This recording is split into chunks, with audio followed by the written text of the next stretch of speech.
Bonjour, en quête de déclic, nouvelle vidéo. Dans cette vidéo, je vais aborder le thème du diagnostic, l'importance du diagnostic, l'importance du cheminement et l'importance de dire à la personne qu'elle est autiste. Le cheminement, qui suis-je? Pourquoi parfois il m'arrive de me sentir seul, même quand je suis en groupe? Comment ça se fait que parfois je me sens pas du tout en lien avec les autres? Donc à un moment donné, on se pose des questions. On se pose ensuite des questions sur son enfance. Tiens, quand j'étais petit, j'étais de telle façon, j'étais comme ça. Tiens, tel événement, je l'avais mal vécu.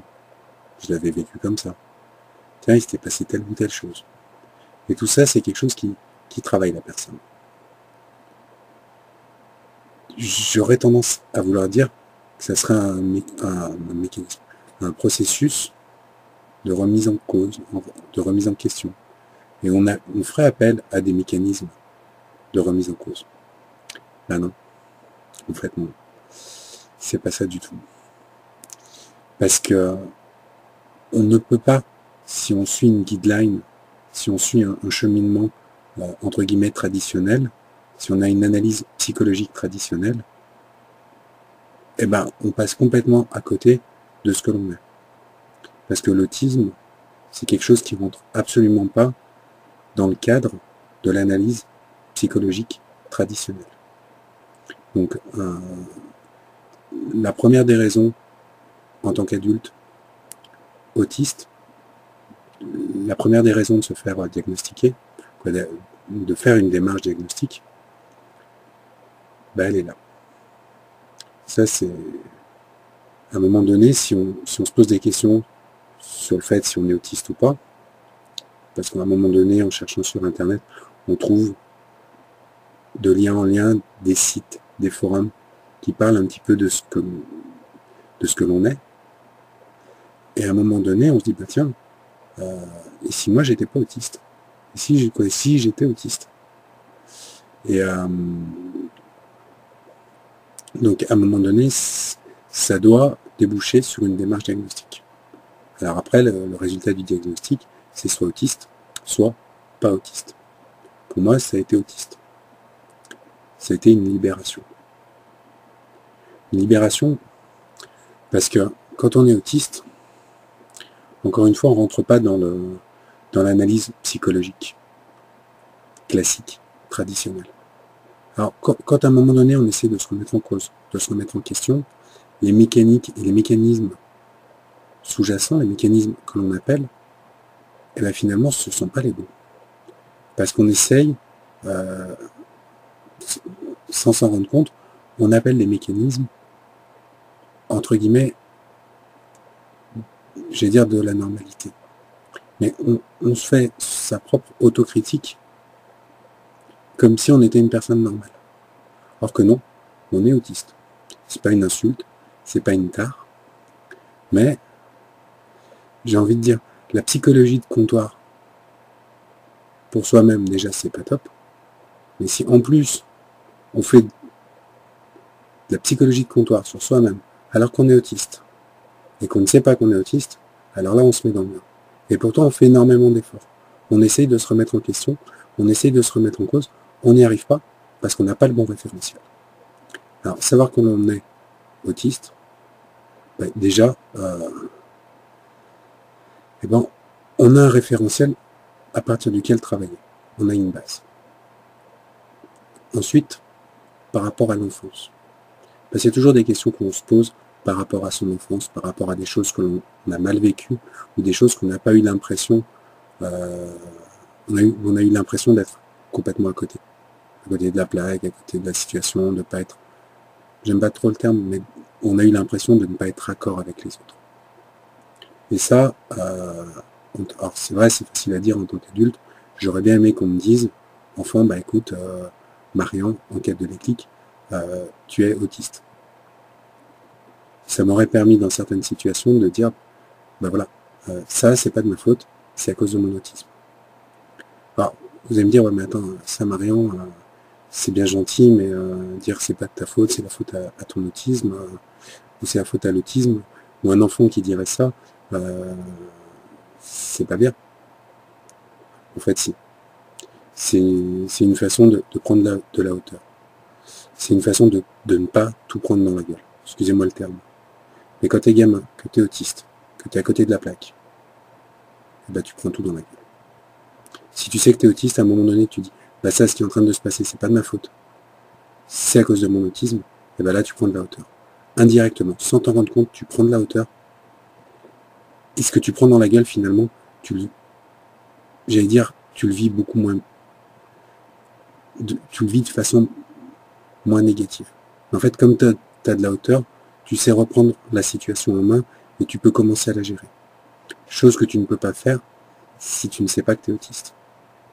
Et je pense que pour un enfant, savoir qu'il est autiste, ça peut lui permettre à un moment donné de faire un peu la part des choses. Vous allez me dire, ouais, mais les enfants, ils font pas tout le temps la part des choses. C'est vrai.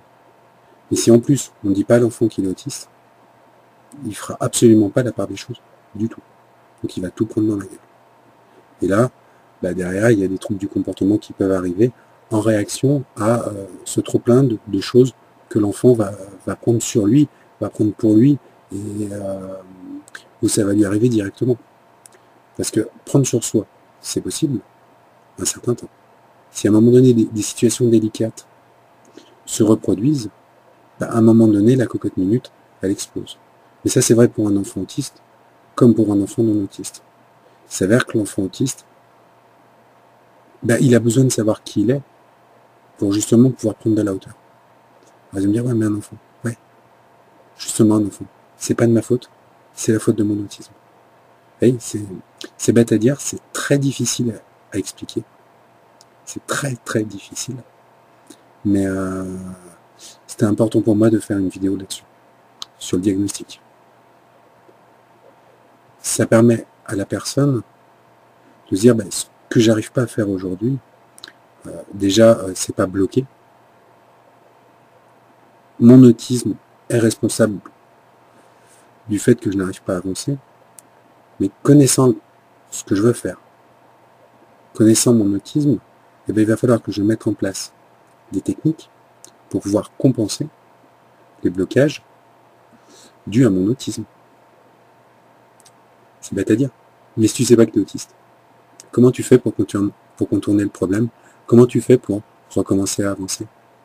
Alors c'est facile à dire. Hein. Vous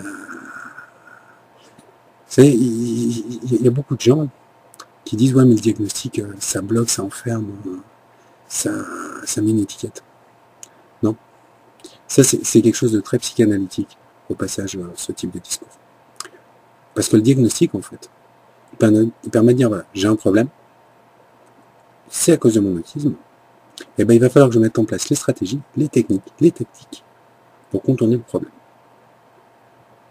C'est bête comme chou. C'est bête comme chou. Et ça évite à des gamins de se retrouver bloqués, aussi bien dans la vie de tous les jours, que par rapport à leurs petits camarades, que par rapport à l'école. Par rapport à leurs petits camarades d'école, et que par rapport aussi à un parcours scolaire. Parce que si on a des difficultés, à un moment donné, il faut les connaître, et il faut connaître leur nom. Et dire à un enfant, t'es autiste, c'est paradoxalement, c'est pas l'enfermer dans un diagnostic.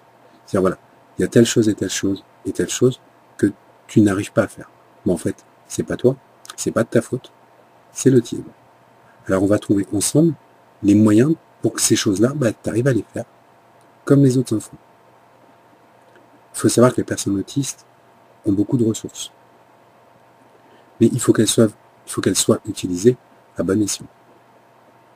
C'est-à-dire pour contourner, pour compenser l'autisme.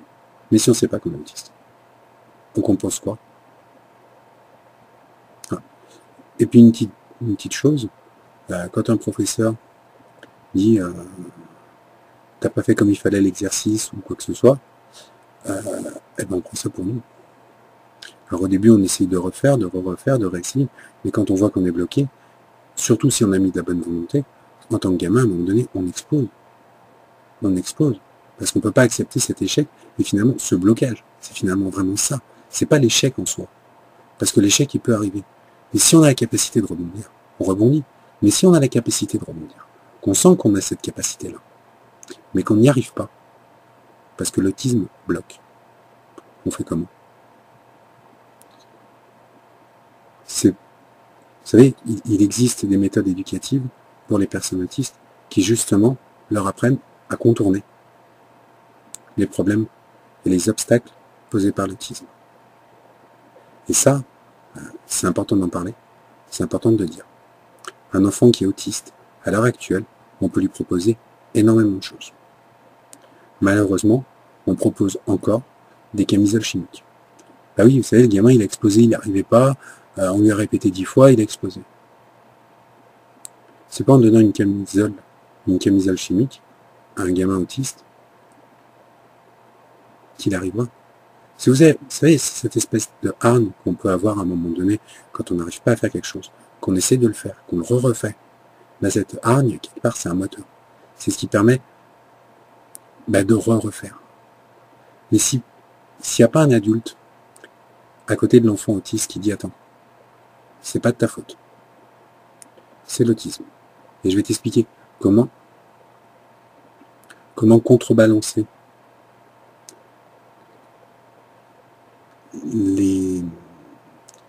comment contourner les obstacles créés par ton autisme.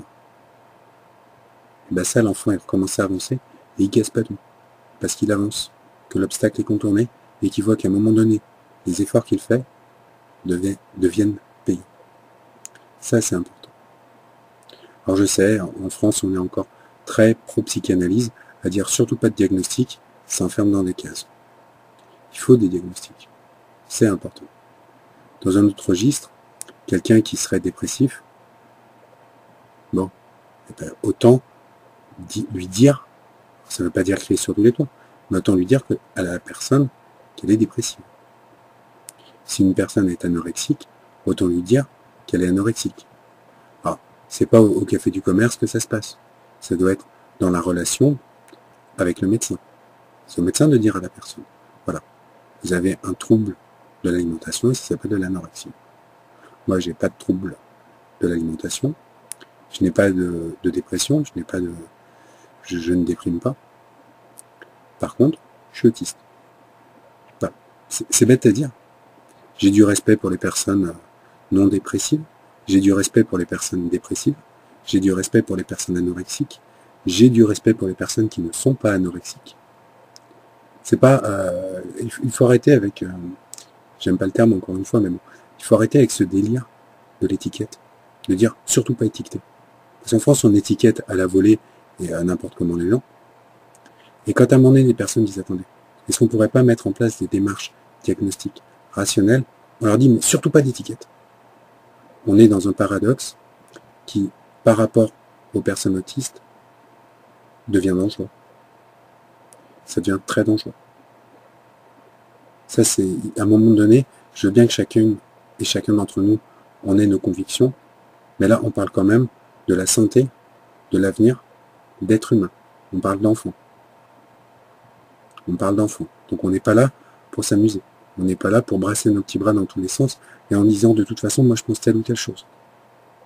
À un moment donné, c'est l'intérêt supérieur de l'enfant qui doit primer. Encore une fois, quelles que soient les opinions des uns et des autres. Ne sacrifions pas les enfants au titre de nos chapelles, au titre des chapelles auxquelles on adhère. Ça, il faut faire très attention à ça. Très, très, très attention. Excusez-moi de l'avoir répété plusieurs fois, mais je crois qu'en France, avec notre dogmatisme, et je peux voir sur les forums, sur Facebook notamment, parce que bon, il y a des groupes Facebook, ça fonctionne un peu sur le même principe que les forums. On peut voir les différents débats, où il y a des gens qui soutiennent mordicus leurs opinions, et qui sont inflexibles. Mais à un moment donné, il y a quand même la science. Il y a des connaissances scientifiques qui existent. Alors je dis pas qu'il faudrait tomber dans le scientisme, suivre aveuglément la science. Non, c'est pas ça. C'est pas à la science de commander. Il y a un aspect humain qui est important à connaître, à comprendre, à respecter. Mais si au titre de cet aspect humain, on met de côté tout un aspect scientifique, rigoureux, analytique, alors on met son propre enfant dans le mur, son propre enfant. Je terminerai ma vidéo sur 2 choses. Le mot analytique que j'ai utilisé. Rien à voir avec la psychanalyse. La psychanalyse n'a pas le monopole de l'analyse. D'ailleurs, beaucoup de psychanalyse n'analysent rien. C'est du flan, la psychanalyse. C'est vraiment du flan. Quand je parle d'analyse, c'est des tests, c'est des grilles, c'est des bilans psychologiques, psychomoteurs, neurologiques. Ça, c'est quelque chose de sérieux. Ça, c'est quelque chose de construit, avec des référentiels qui existent. Ah, ça, c'est le... Je voudrais passer au 2e point pour finir ma vidéo. Pour les personnes qui connaissent mes vidéos précédentes, je pense que vous avez dû remarquer le changement de diction. Dans mes vidéos précédentes, je lisais un texte, les textes face à ma webcam. Là, je ne lis pas de texte, c'est tout de l'impro. Et je ne suis pas tout à fait face à ma webcam, puisque ma webcam est donc un grosse. Donc, c'est bête à dire, mais ça a un véritable impact sur ma diction. Voilà. C'est aussi ça, l'autisme, certaines petites choses un petit peu interpellantes, de dire, ah, il a une diction, la personne qui parle a une diction, bon, qui est la sienne, et changement d'inclinaison de la webcam et changement un peu de l'approche dans la création de la vidéo, changement